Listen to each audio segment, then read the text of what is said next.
The perpetual hum of the cooling systems was the only constant companion in my observatory chamber, a low thrumming beneath the rhythmic click of my keyboard. For years, I had curated this isolation, a quiet reverence for the vast, cold expanse I studied. The air here, recycled and filtered, always carried a faint, sterile scent, a mix of ozone and dust that tasted like stale metal on my tongue. My fingers, accustomed to the smooth, cool plastic of the keys, moved with methodical precision across the interface, sifting through endless streams of cosmic background radiation data.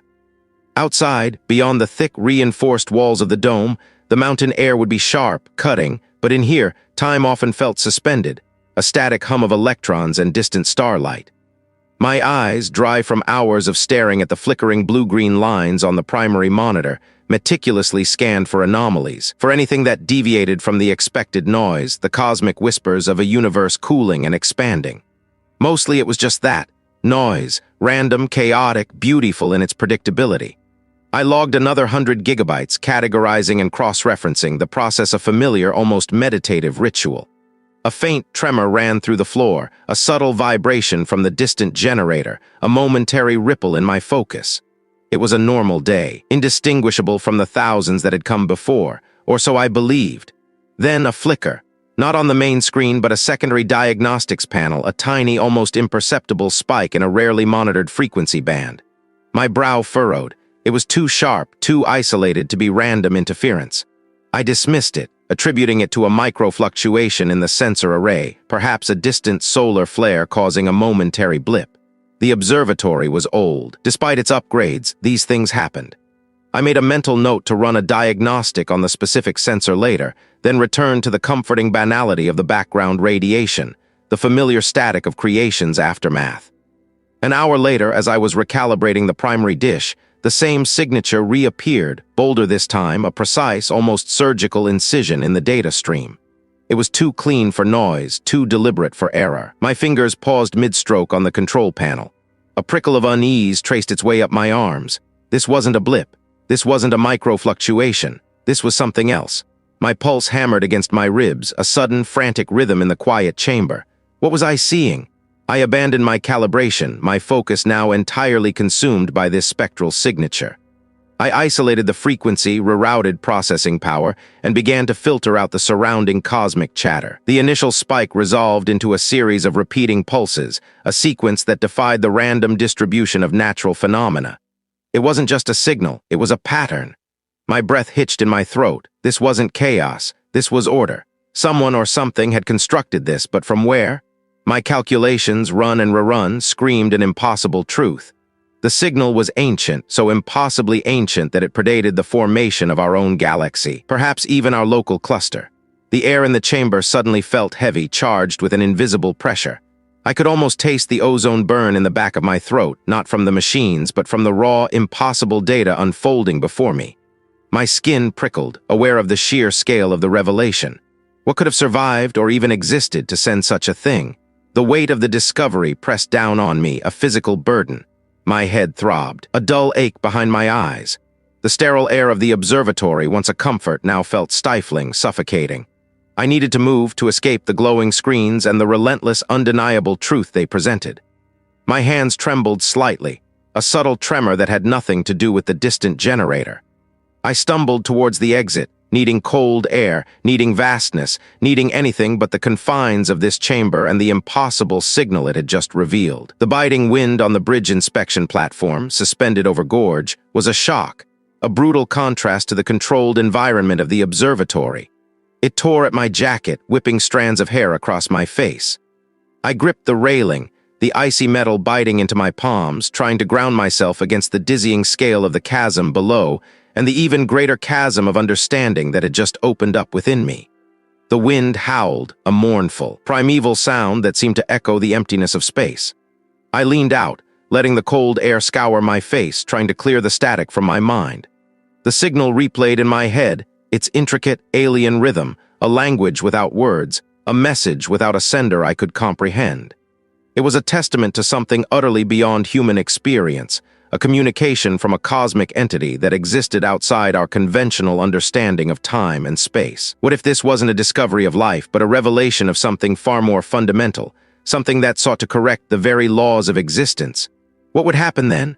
The sterile hum of the observatory had become a cage. After the signal, that constant thrumming felt like a heartbeat, but it wasn't my heartbeat.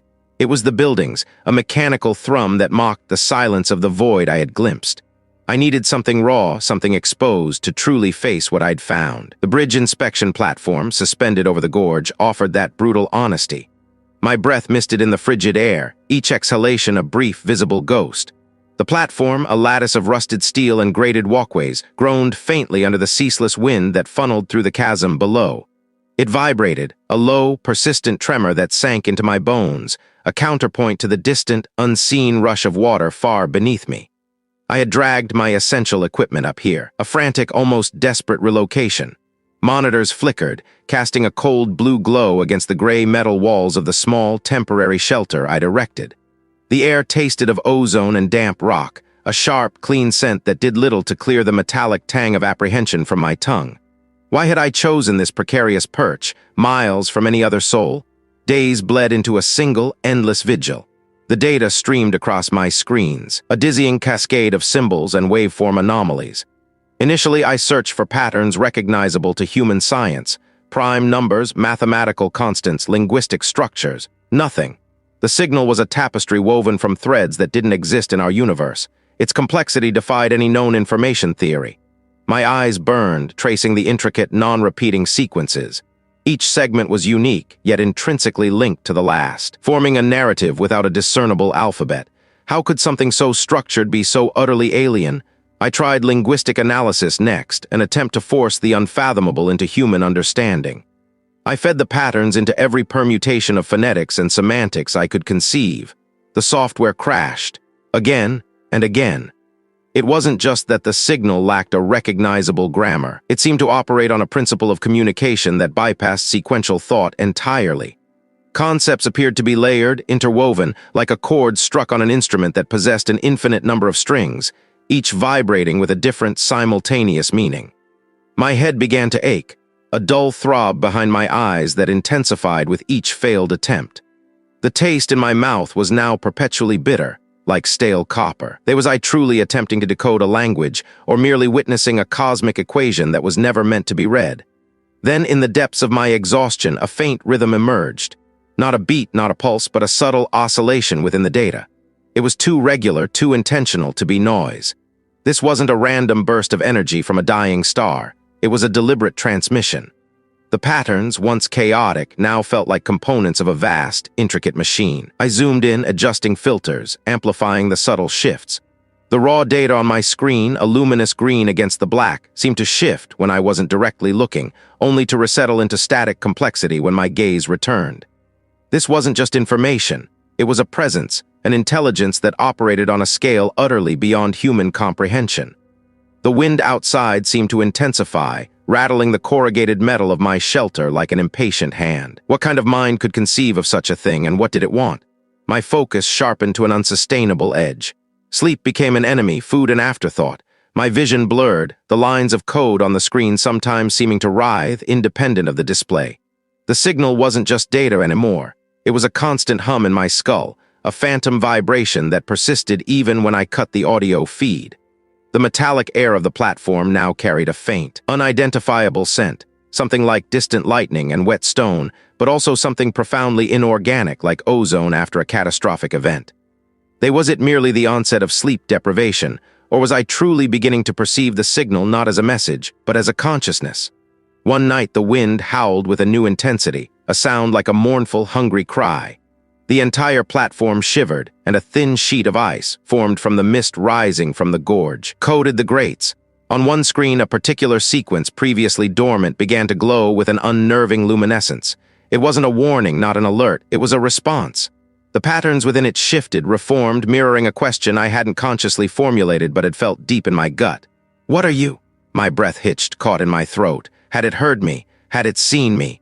I needed something raw, something exposed, to truly face the unsettling clarity that had begun to bloom in my mind, a terrifying recognition that science alone could not contain. I drove until the city lights blurred behind me, until the air thinned and the road narrowed into a serpentine ribbon clinging to the mountainside. The wind tore at the car, a physical manifestation of the turmoil churning inside me. I pulled over near the entrance to the bridge inspection platform, suspended over gorge. The chain-link fence, topped with barbed wire, offered little resistance to my desperate need for open air. I slipped through a gap I'd noticed on a previous, less desperate drive, my jacket snagging on a rusted barb. The platform was a skeletal thing of steel and grated metal, swaying almost imperceptibly in the constant wind. Below, the gorge plunged into an abyss where the river was a mere glinting thread, miles away. The air here was sharp, clean, cutting through the stale observatory scent that still clung to my clothes. The wind shrieked past my ears, a wordless howl that swallowed my thoughts, leaving only the vast, indifferent emptiness of the gorge. Was this exposure what I truly sought, or merely another kind of entrapment? My eyes burned, not from the wind, but from the unshed tears of a fear I couldn't articulate. What if it was an echo of something far older, something buried not in cosmic dust, but in forgotten human memory? The thought, once absurd, now felt like the only logical conclusion. Science had given me the data, but perhaps myth held the key to its meaning. I needed to find a different kind of archive. I found the antiquarian's shop tucked away on a forgotten street, its windows opaque with dust and years of neglect. The air was thick, heavy with the scent of decaying paper, old leather, and something else, a faint, earthy musk, like damp soil. Dust motes danced in the single shaft of weak sunlight that pierced the gloom, illuminating towering shelves crammed with forgotten histories. He didn't speak, merely observed me with an unnerving stillness. "I'm looking for something very old," I began, my voice a rasp. "Not history, not exactly, more like prehistory, myths, things that defy explanation, perhaps," passed through his eyes. He turned, his slippered feet barely disturbing the thick layer of dust on the floorboards, and gestured towards a narrow, unlit corridor. A faint, almost imperceptible hum seemed to emanate from the very walls, or perhaps it was just the blood rushing in my ears. The metal clasps that held it shut were corroded, green with age. My pulse hammered against my ribs. I unfastened the clasps. They groaned, protesting. The first pages were brittle, yellowed parchment, covered in a script I didn't recognize, looping and angular all at once. The smell of the book itself was distinct, dry, ancient, with an undercurrent of something metallic like old blood. I turned the pages slowly, my fingers trembling slightly. Then I saw it, not a word, but a diagram. It wasn't a drawing in the traditional sense. It was a series of interconnected lines and symbols, impossibly intricate, swirling inward from a vast, empty periphery to a central point of absolute nothingness. My breath hitched. The patterns, the frequencies, they were all here, rendered in faded ink on this ancient page. The diagram pulsed in my vision, lines seeming to shift and vibrate with an unseen energy. It depicted a correction, an unraveling, a systematic reordering of fundamental constants that mirrored the signal's underlying message. It wasn't a map, but a process, a blueprint for oblivion. How could something so ancient, so utterly removed from modern science, contain such a precise, terrifying truth? Ice flooded my veins. My skin prickled, aware of an impossible presence. I could feel the vibrations of the floorboards beneath my feet, or was it the book? My stomach churned, a sudden wave of nausea twisting through me. The diagram seemed to deepen, to recede into itself, drawing my gaze into its infinite complexity. It was a mirror reflecting not an image, but a truth that warped the very fabric of my understanding. I needed something raw, something exposed, to truly face the impossible weight of what I'd found. I slammed the heavy door to my apartment, the sound echoing hollowly in the sudden quiet. The air inside, usually stagnant, felt thin, brittle. My gaze snagged on the small, framed photograph on my desk, a landscape from a forgotten hike. But it wasn't my hike. I remembered the frame holding a picture of a familiar forest path, dappled sunlight, a memory I'd cherished. Now, my fingers trembled as I reached for it. The glass felt too warm. When I blinked, the image flickered for a fraction of a second, back to the forest. Then it was gone, replaced by the strange peaks, unmoving, mocking. I shook my head, pressing a hand to my eyes. Exhaustion, just exhaustion. The drive was a blur of highway and rain-slicked asphalt. My car, a familiar extension of myself, felt alien, its engine note a foreign growl. The radio, tuned to static, pulsed with an almost rhythmic interference, a low thrumming that echoed the observatory's mechanical heart. The landscape outside the window shifted, blurring the edges of my vision. A familiar stretch of woods seemed to ripple, the trees momentarily stretching to impossible heights, their branches twisting into patterns that defied botany. I blinked hard, gripping the wheel until my knuckles ached. The woods resolved into their normal, mundane forms, but the fleeting image clung to the corners of my mind, a sticky residue of wrongness. My breath hitched. Was I truly losing my grip? I found the turnoff for the old access road, a narrow track winding through dense, rain-soaked scrubland. Above, the sky was a bruised purple, the clouds hanging low and thick. I parked the car roughly, the tires spitting gravel, and stepped out into the biting wind. It tore at my jacket, whipping my hair across my face. My destination, the bridge inspection platform, suspended over gorge. The metal grating of the platform groaned under my boots as I stepped onto it, the sound swallowed by the vast emptiness below. The wind howled through the steel girders, a mournful, hungry sound that felt less like air and more like a voice. The gorge, a black maw beneath me, swallowed the light. I leaned against the rusted railing, the cold metal biting into my palms, trying to ground myself. The height was dizzying, but it was a familiar fear, a human fear. The fear I carried now was different. It had no name, no shape. I stared into the swirling mist that rose from the gorge's depths. For a moment, a perfect, impossible geometric shape formed within the vapor, a structure of angles that could not exist, shifting and pulsing with an inner light that was not light. My eyes burned. It was gone as quickly as it came, leaving behind only the churning gray. My head began to throb, a deep ache behind my eyes. The metallic tang of fear coated my tongue. I closed my eyes, seeking to block it out, but the images were already there behind my lids. Not memories, not hallucinations, but impressions. A sense of infinite depth, of fundamental laws unraveling. There was the signal, merely a door, and this was the entity walking through? I stumbled back, my legs suddenly weak, my heart racing. The platform swayed beneath me, or perhaps I swayed, my perception of stable ground dissolving. I squeezed my eyes shut, willing it all away. When I opened them, the mist in the gorge seemed to churn with an unnatural vigor, and I swore I could see faint, ephemeral lines of energy arcing within it, brief, silent lightning that illuminated nothing. I had sought something raw, exposed. Here it was facing me.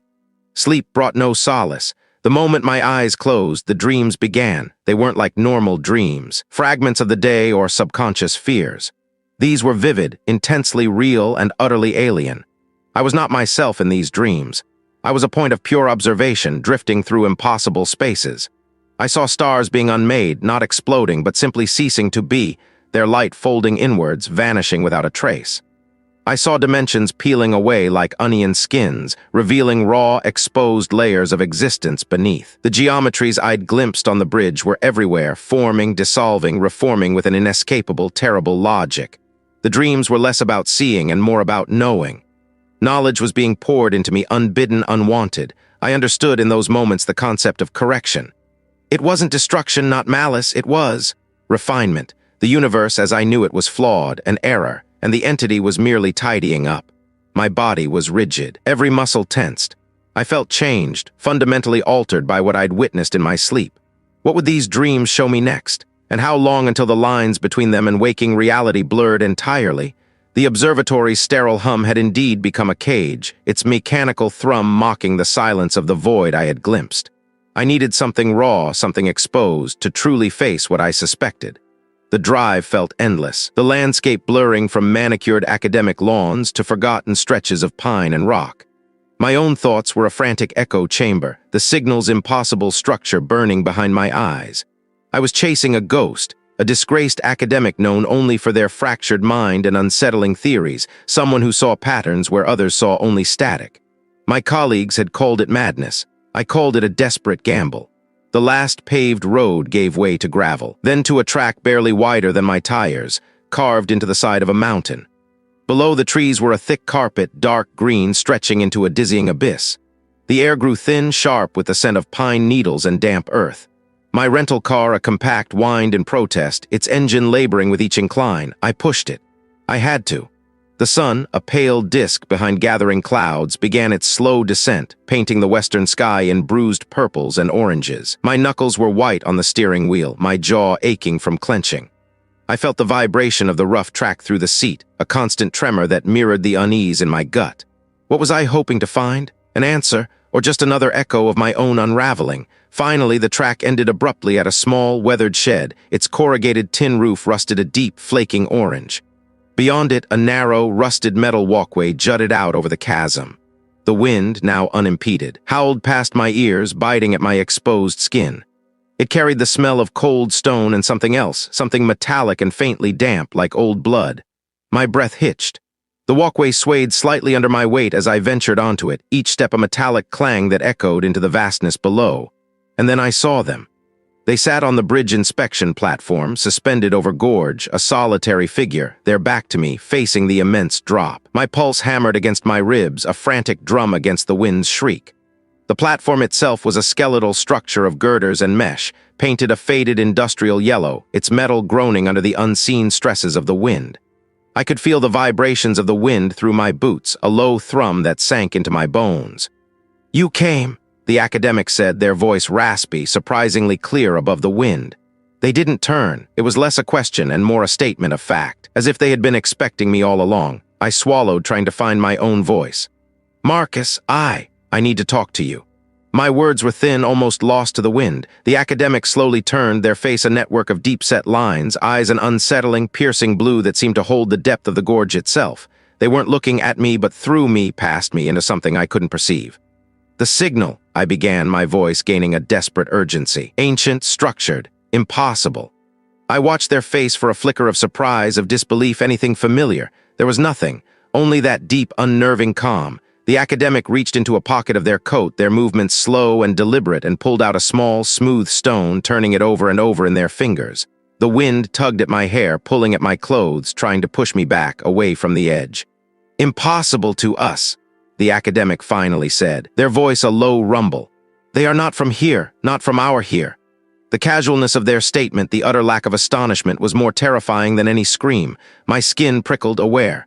My scientific training screamed against this, against the lack of data, the unprovable. But the signal defied everything I knew. "Who are they?" I pressed, leaning forward, trying to catch their gaze. It was a raw, exposed fear that mirrored my own burgeoning panic. "Not creators, no, more like correctors." They prune, I didn't hear it hit. Correctors? My mind wrestled with the concept. Correctors of what? The vastness of the gorge seemed to yawn wider, deeper, mirroring the incomprehensible scale of what the academic was implying. The academic shifted, turning back to face the gorge, their back once more to me. "The fundamental laws," they murmured, their voice now distant, almost lost in the wind. "The very fabric of existence. Our reality, Marcus, it is imperfect." A wave of nausea twisted through me. Imperfect. The universe with its elegant equations, its precise constants, its intricate dance of galaxies, imperfect. The academic continued, their voice gaining a strange, hypnotic cadence. "They perceive anomalies, deviations. Our universe, our very being, is an anomaly." The air felt heavy, metallic, as if an unseen pressure was building around us. The academic's words resonated with an impossible truth that bypassed logic, striking directly at a primal fear within me. "The signal," I managed, my voice hoarse. "It's a warning." The academic let out a low, humorless chuckle, a dry, rattling sound. "A warning? No, Marcus, it's a blueprint, a set of instructions, reset." They finally turned back to me, their eyes wide, luminous in the encroaching gloom. "They don't warn, they act. And when they act, the universe, it folds, it simplifies, it returns to what it was meant to be." The wind picked up, a sudden violent gust that rattled the platform, making the metal groan in protest. What did a reset mean for everything I knew, for everything that was? The academic's words still echoed in my ears, a cold, insidious whisper. Imperfect. The universe, a canvas of elegant chaos, reduced to a flaw, a deviation. Nausea twisted through me, not from the words themselves, but from the unsettling cadence of their voice, the way it had seemed to resonate with something deeper, something I couldn't quite grasp. I needed to escape that room, that creeping certainty that had begun to settle over me. I stumbled back to my own terminal. The sterile hum of the server racks a faint comfort against the roaring silence of my thoughts. My hands trembled as I keyed in the commands, pulling up the raw signal data once more. The screen glowed, a constellation of abstract forms and numerical sequences. I stared, determined to find the flaw in their logic, the human error in their interpretation. The stale air of the lab, usually a comforting scent of ozone and dust, now felt heavy, pressing. My throat was dry, a sandpaper rasp each time I swallowed. Hours blurred. The signal, once a fascinating puzzle, became an insistent presence. I filtered, resequenced, cross-referenced, chasing the elusive pattern the academic had hinted at. My eyes burned. My head throbbed. The numbers began to swim, losing their individual identities, merging into something else entirely. It wasn't data anymore. It was a rhythm, a pulse. Then it shifted. It wasn't a sound in the conventional sense. It was a resonance, deep and resonant, vibrating through the very floor beneath my feet. It swelled, a gradual crescendo punctuated by sharp, crystalline tones that pierced the back of my skull. This wasn't noise. This was structure. This was intent. The air in the lab grew heavy, thick with an unspoken pressure. The resonance intensified, and I felt a strange internal pull, as if my own molecular structure was aligning with its alien rhythm. It was a language, yes, but not one of words. It was a language of pure vibration, of shifting frequencies, and somehow, terrifyingly, I began to understand its emotional texture. My skin prickled, every nerve ending alive with an unnatural awareness. The imperfect universe. This song was its lament and its promise. It sang of correction, of entropy undone, of a return to a state of absolute, unblemished order. The sheer scale of it, the audacity of an entity that would perceive the entire cosmic tapestry as a mistake, sent a wave of nausea twisting through me again, stronger this time. My pulse hammered against my ribs, a frantic drumbeat against the relentless, slow rhythm of the song. The sound, or rather the feeling of the sound, became unbearable, yet utterly compelling. It wasn't just in the room anymore, it was in me. It vibrated in my teeth, behind my eyes. I felt a strange, almost magnetic urge to move, to follow the source, to immerse myself in its terrible beauty. My muscles ached with a tension I hadn't realized I was holding. I pushed away from the terminal, the chair scraping loudly on the linoleum, a harsh interruption to the song's unfolding. My movements were clumsy, driven by an instinct I didn't recognize. I found myself out of the building, the cool night air a brief, shocking relief against my fevered skin. The city lights blurred into streaks as I walked, my destination unknown, yet somehow predetermined. My chest felt tight, my breath shallow. The metallic taste of fear coated my tongue. The bridge inspection platform, suspended over gorge, loomed ahead, a skeletal structure of rusted metal against the ink-black sky. The song was clearer here, amplified by the emptiness reverberating off the canyon walls. It called to me, a siren song of cosmic oblivion. What did it want me to do? The cold bit at my exposed skin, an insistent, physical anchor in the swirling chaos of my mind. I was on the bridge inspection platform, suspended over gorge, the wind a constant, roaring presence that threatened to tear me from my precarious perch. Below, the gorge was a jagged maw, swallowing the last vestiges of daylight, a dizzying drop that made my stomach clench. I had come here to clear my head, to find some unyielding truth in the raw, indifferent power of nature, something to counteract the insidious whispers of the academic and the impossible signal. But the wind was not merely wind. Imperfect. The word burrowed into my skull, a parasitic thought. The device was meant to detect anomalies, to find the source of the interference I'd been experiencing, the subtle distortions in my own lab. I needed to prove it was external, a physical phenomenon, not a fracturing of my own perception. I leaned against the icy steel railing, the rough, rusted metal digging into my palms, grounding me in its tangible reality. My breath plumed in the frigid air, dissipating instantly. The platform swayed almost imperceptibly, a phantom motion that made my balance falter. I raised the analyzer, sweeping it across the vast expanse of the gorge, then towards the colossal, intricate lacework of the bridge itself. The digital display, usually a precise grid of frequencies, flickered erratically. Static, just static. Yet within that chaotic hiss, a pattern began to emerge, a subtle, rhythmic pulse that was too regular, too deliberate to be mere interference. It wasn't just noise anymore. It was a beat, an impossibly slow, deep thrumming, vibrating not just through the device, but through the very bones of the bridge, through my own chest. What was I hearing? The rhythm intensified, growing louder, pressing against my eardrums. It wasn't a pulse of sound, but of something far more primal, a resonance that vibrated through the air, through the steel, through my own bloodstream. My name. Marcus. It was not the academic's voice, which had a clinical, almost eager edge. This was deeper, like the sound of grinding tectonic plates, ancient and vast, yet intimate in its impossible proximity. It resonated in my very core, devoid of warmth, devoid of malice, yet utterly terrifying in its alien indifference. I spun around, scanning the empty platform, the desolate landscape of the gorge. There was no one, just the wind, the steel, and the impossible drop. My heart hammered against my ribs, a frantic counterpoint to the slow, deliberate pulse I now heard everywhere. My vision blurred at the edges, my paranoia blooming like a noxious flower, a figure obscured by the mist rising from the depths. I shouted, my voice a ragged gasp swallowed instantly by the roaring wind. "Who's there? What do I want?" My own voice, thin and reedy, seemed to mock me, lost in the immensity. The sensation was real, painfully real, but the voice persisted, now accompanied by a faint, shimmering distortion at the very edge of my vision. I forced myself to look down into the gorge's throat. The sheer drop, the jagged rocks below, thousands of feet away. But the distance was wrong. It stretched, elastic, then compressed, bringing the sharp, craggy peaks impossibly close, then flinging them back into an unfathomable depth. My stomach lurched. My mind struggled to grasp the true scale, but the gorge refused to conform to any logical perspective. Then the rocks shifted. Not a landslide, not the gentle erosion of time, but a deliberate, almost organic movement. They rippled like vast, sleeping beasts stirring beneath the earth. Not just rocks, but something immense, impossibly ancient, waking, breathing. The air grew heavy, thick with the taste of dust and ancient stone, a dry, mineral tang that coated my tongue. A profound, crushing weight settled on my chest, not from the air pressure, but from the sheer, overwhelming presence emanating from the depths. I squeezed my eyes shut, shaking my head violently, trying to dislodge the impossible vision. This wasn't real. It couldn't be real. I fought against the nausea twisting through me, forcing my eyes open, focusing on the grimy texture of the steel beneath my hand, the rust, the peeling paint. I needed something solid, something immutable. This was a bridge. It was metal. It was real. But when my eyes refocused, the steel beam wasn't right. It shimmered, a faint, almost imperceptible vibration rippling across its surface.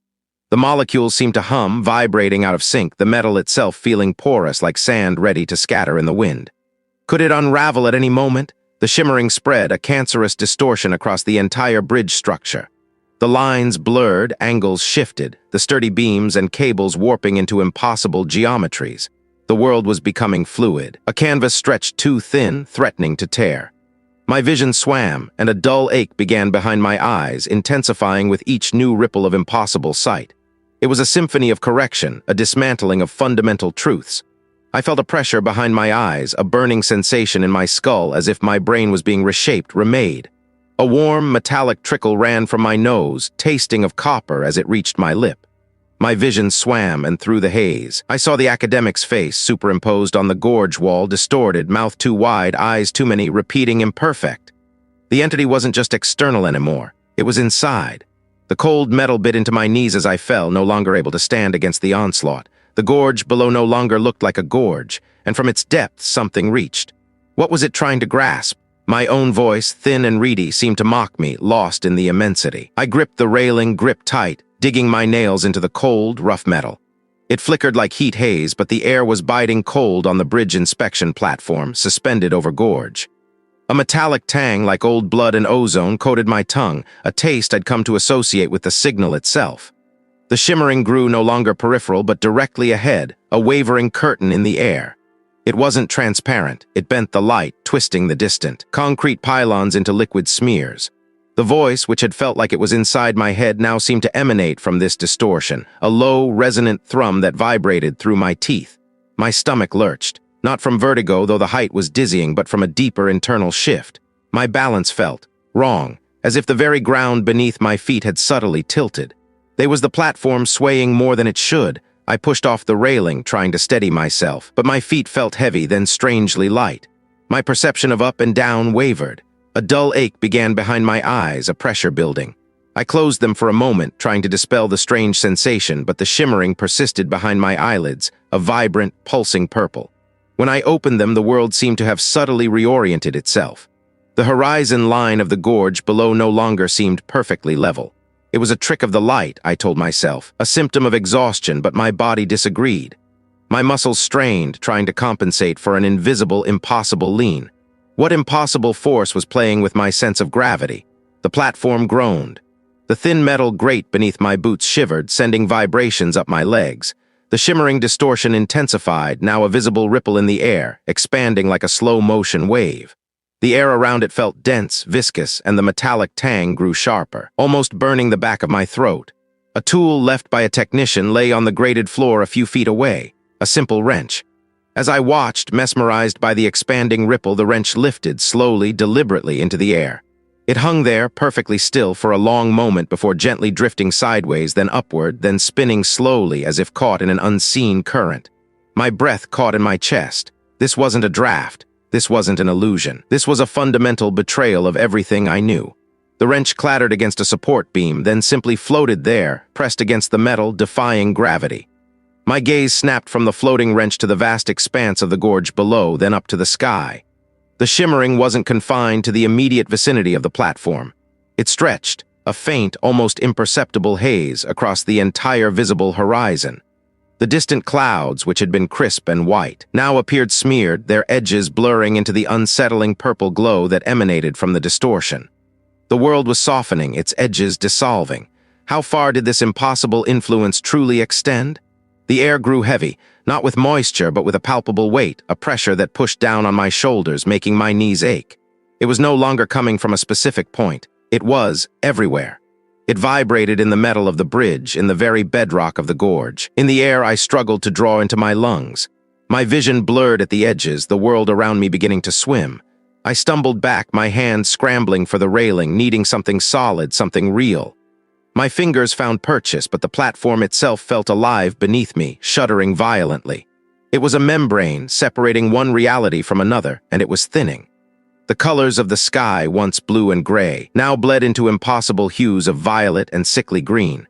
A sudden, violent lurch sent me sprawling to my knees. My hands scraped against the grated metal, the pain a sharp, welcome anchor to reality. The wrench, still pressed against the support beam, suddenly shot away, accelerating upwards with impossible speed, disappearing into the shimmering haze above. This wasn't just an anomaly, it was an arrival.